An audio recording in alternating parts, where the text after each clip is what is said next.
If you think about the 1990s, sort of a happy time, the economy was booming, the government had its sort of fiscal house in order with a budget surplus, and things were looking good going into the new millennium. But then 9/11 sort of changed all of that. I'm on the 106th floor of the World Trade Center. We just had an explosion on the 105th floor.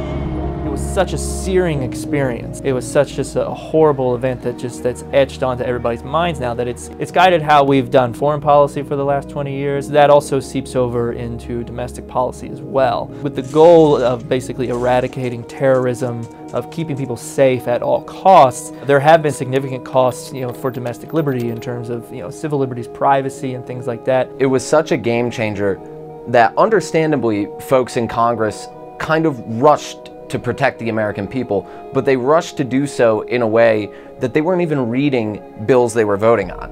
The Patriot Act was signed into law 45 days after 9/11. Think about it. That means it got through the House and the Senate and was signed by the president in 45 days. That is certainly not enough time to read a bill that is that expansive.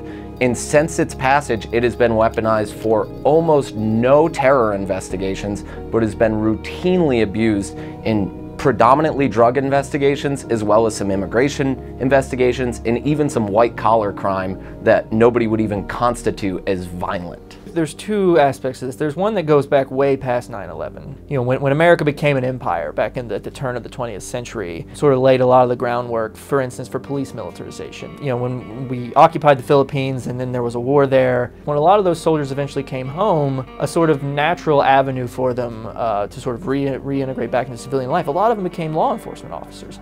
And law enforcement unions actually encouraged this type of hire, and it became sort of accepted that for a former soldier, because most soldiers are not soldiers for life, they come home and then they try, they get other jobs. Well, law enforcement was sort of seen as a natural thing, and so for soldiers to do. So you have that sort of physical and that human capital, and that soldier mindset is now being sort of implemented at a police department level. And so that lays the groundwork for police militarization. 9/11 sort of puts all this on steroids, and so it changes our risk assessment in such a way. The 9/11 Commission report had this line in it, I think it says something like, terror anywhere is sort of considered terror here, and so the American homeland became the planet. So it's no surprise that as the police have been militarized through the foreign policy apparatus that Jared's mentioning, we're seeing that come home, and we're seeing basically the full erosion of the Fourth Amendment. You see this play out in other immigration. You can draw a straight line from sort of a 9/11 see something, say something mentality to migrant detention camps at the border. It's like there's this invasion of people coming from the third world, and we have to do something to stop it. It's like we can't, who are these people? It's like, terrorism, the threat of terrorism has totally militarized immigration policy in the last 20 years. Domestic policy and foreign policy are intricately linked because the people who run domestic and foreign policy are intricately linked. And a lot of times they overlap. People, they work in the military, they go work in the private sector, or they work in public policy, they have foreign policy.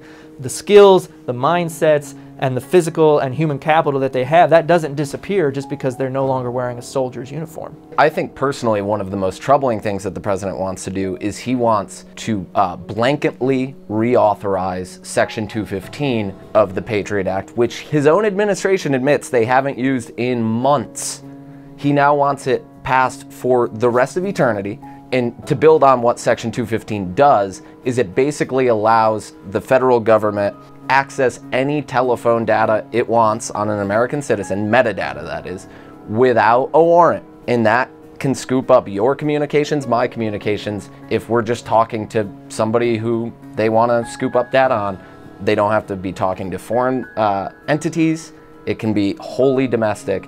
And it doesn't work. The data shows that over the course of time, if you just build up such a bulk collection, it's almost impossible to find the needle within that massive haystack. Instead, we should be focused on targeted surveillance based on actual warrants and probable cause. Civil libertarians like to get hung up on the civil liberties concerns because that's important. We also need to be effective communicators at saying, not only are we trampling people's civil liberties here, when we trample people's civil liberties, that makes our actual law enforcement goals less effective because we are targeting people we shouldn't be targeting. When you're targeting, a dad at home who maybe has a little bit of weed in his house, Is that really keeping the country safer? Is that really what the Patriot Act was passed to do?